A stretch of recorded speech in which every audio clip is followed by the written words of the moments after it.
Hey, what's going on, guys? Welcome to Ask Flex episode 2. My name is Excellent Flex, and this is a series where you guys send me emails with your questions regarding life, and I try to respond with the best words of wisdom that I can. So, without any more waiting and whatnot, let's go ahead and get started. And I'm going to read the first email that we have here for you guys today, or that I have here for you guys today. And this is from a young lady by the name of Emily V. And she says, "Hello, Excellent Flex. I've been having problems having a positive outlook on life in general. Lately, I've been very negative and mean to people. I hate it, but I just can't change. No matter how hard I try, I just can't have a positive outlook, and I find that bad things are always happening to me. I know I probably attract them to myself by being so negative, but how can I stay positive? I want to be that nice, positive person that everyone likes. Anything will help. Thank you for your time." Alright, so I gave this question a little bit of thought, and I've come up with three tips to help you gain a better positive outlook towards life. And I'm going to go ahead and give you the first one, and this is one that I've personally definitely put into use in my life, and I think it'll help anybody else, including you, Emily, in achieving a better positive outlook towards life. And that tip is just looking at things differently, and this applies to absolutely anything in life. And I'm going to give you an example from my own life and from a moment where I applied it to my life to kind of put it in perspective for you guys. So, Emily, like you, about a year ago, I had a moment. Actually, I don't really want to call it a moment. It was a period of time during school where I had a fairly decent amount of classes that I was having a really hard time in. And with those classes that I was having a hard time in, I began to worry. And I began to worry a lot about keeping the scholarship that I was on, because that scholarship was basically funding my 90% of my schooling. And without it, it would be very difficult. So I found myself stressing extensively over the fact that I might lose that scholarship. And that kind of sprouted out other thoughts. That stress made me depressed, because I started getting depressed as to thinking, if I lose this scholarship, I'm done. There's no way I can go back to school. There's no way I can finish school. If I lose this scholarship, my life is over. And with that depressed state of mind, I started to get mad, because I started to just pounce on myself, to beat myself mentally and say, "Why did you do this to yourself, man? You're stupid. How did you dig yourself in this hole? Look what you've done. Now you're going to jeopardize your entire schooling and lose everything that you've worked for. This is what you've worked for this entire time, to just fail and lose this lottery scholarship, and then your life's over." That's the mindset that I was having. And generally speaking, with all those frames of feelings and whatnot in my mind, I began to just be very, very angry day in and day out, because I didn't necessarily think I was going to make it. And I remember having that moment where I realized that I was just basically coming home from school 4 out of 5 school days a week, and I was just pissed every day when I came home from school. I was in a bad mood. And I found out after a month or so of this going on, because I'm not a negative person. I'm not a mean person. I know when I'm acting differently than I should be, when I'm feeling differently than I should be. And I knew that I'm not a negative person. And every day when I came home from school, I was feeling extremely negative and angry. So what I did is I sat down and I had to tell myself, what is it that's making me feel this way? Why do I feel this way? And I realized that it was the fact that I was afraid to fail. I was afraid of what would happen if I failed and lost my scholarship, and what would happen. And that fear created anger, because I was disappointed in myself. I didn't want to find out what would happen if I lost my scholarship. All these things. And so, because I was looking at it in a way where if I did fail and I did lose my scholarship, my life was basically over. And that's pretty much the worst way that anybody could look at a situation like that.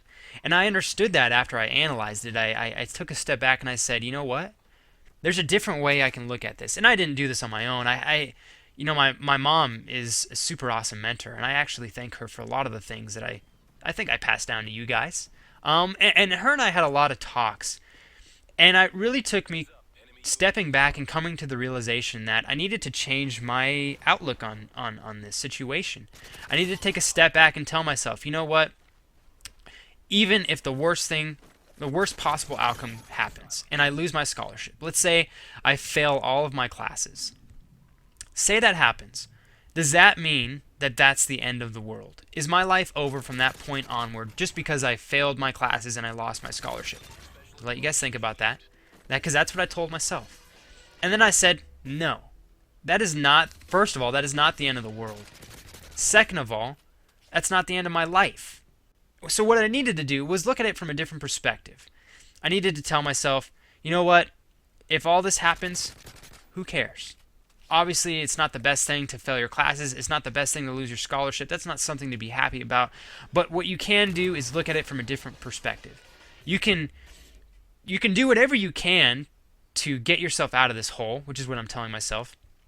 At the same time, you can look at it from a different perspective. If somehow you don't make it, you know what? That's fine. It doesn't mean that I can't come back next semester. I can't take out a student loan. It doesn't mean that I can come back for redemption my next year and pull my grades up and get back to where I want to be. That's a different outlook that I could take on the situation compared to if I lose my scholarship, my life's over, FML. So what I'm trying to say is if you just analyze what it is that's making you feel that way. Why are you feeling negative? Is there a way that you can change that outlook? Analyze it. Think about it. Is there a different way that you can look at it? Is there a more positive way you can look at it?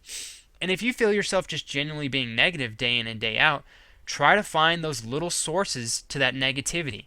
What are those little things that's making you feel negative? And once you find those sources, think about them, analyze them. Tell yourself, what can I do to change my outlook on this? Because the way you act, the way we feel, is all based off of our own choices. We all choose to feel the way we do. If we want to be mad, it doesn't seem like this, but we choose every single feeling that we feel. You might think, because some random guy walked down the street and punched me in my face, I'm pissed. And I mean, guaranteed that's gonna frustrate most of us. But in retrospect, if you look at it from a psychological point of view, if a guy walks down the street and punches you in the face, you're deciding to be angry. You're deciding to be frustrated. You could say, a stranger comes by and punches you in the face, and you could stop yourself and say, you know what? I'm not going to be mad. I'm just not going to be mad. I'm going to choose to be happy because I have a choice to feel however I want to feel. Now, I'm not saying you guys should choose to feel happy if someone just walks up to you and dome rocks you, but I'm just giving you an example as to how you guys have more power than you think. You guys choose how you feel. You choose how you think. You choose how you act. So, my number one point is figure out how to look at your situation differently. Find those negative things, change them. Because those are the sources to the overall large negativity that I think you might be feeling in your life. And that's at least what it was for me. And I still work on it day by day. Finding and living a positive life is all about finding those little negative things, looking at them differently, changing them, improving them, getting rid of them. It's just a process. And don't think that just because you feel negative from time to time that you're living a miserable life. We all have days where we just feel like garbage. That's how life is. Life is like that sometimes, and we just have to accept that, one last tip that I want to just really give you before I leave, and this question took a lot longer than I thought it would, but my last tip is always appreciate what you guys have, and I mean that with all the words that I can mean that with. That didn't really make much sense, but appreciate what you have. If you're feeling down, if you're in a position where you don't feel like your life is where it should be because you don't have a lot of money, you can't buy this new Xbox game that you want, or you're still working this job that you don't really like, just take a step back and tell yourself you should appreciate what you have. Because there's a lot of people on this earth today that don't have many of the wonderful things that we all have the opportunity to take part in or indulge in or whatever. So think about it. There's people in Africa that don't have running water. There's people in Africa that don't have electricity. There's people in India that don't have electricity. I mean, there's people all over this world that are living in extremely harsh conditions. And sometimes we get too obsessed with this current world we're living in today. And we don't appreciate what we have. So sometimes if you just sit back and tell yourself, you know what, the fact that I have what I have today is awesome. The fact that I have it is awesome. And that in itself will help you appreciate what you have more justly, and it'll put you in a better state of mind because you're going to be happy for what it is that you have in the life that you're living. Now, I know there's only 3 tips, but this video is about to hit probably 11 minutes and 30 seconds by the time I finish, and I was planning on getting through more than one question, but I felt, I don't know, I felt I needed to explain my answer as I did, so I hope you guys don't mind me just doing one question. Maybe I'll bust out another video where I do 2 or 3 questions very quickly. But yeah, guys, super stoked to have this second episode of Ask Flex Up. I had a lot of fun doing it. I actually had a hard time kind of gathering my thoughts, so I hope you guys made sense of what it is I was trying to tell you. And Emily, thank you for your question. I very much appreciate it. I think it was a great one. And best of luck. Just don't forget what I told you. And of course, there's other things you can do. I'm just giving you guys tips and tricks. So take with ease is what I have to say. And if you want to apply it to your life, go ahead and do so. That's cool. And if you don't want to, no hard feelings. I appreciate you guys just giving me a chance to teach you a little bit. Anyways, this video is about to hit 12 minutes, so I'm going to peace out before I waste any more time just kind of jibber-jabbering. So guys, as always, I appreciate the time you spent on this video, and guys, stay fly and stay fresh, and I will catch you later. Peace out.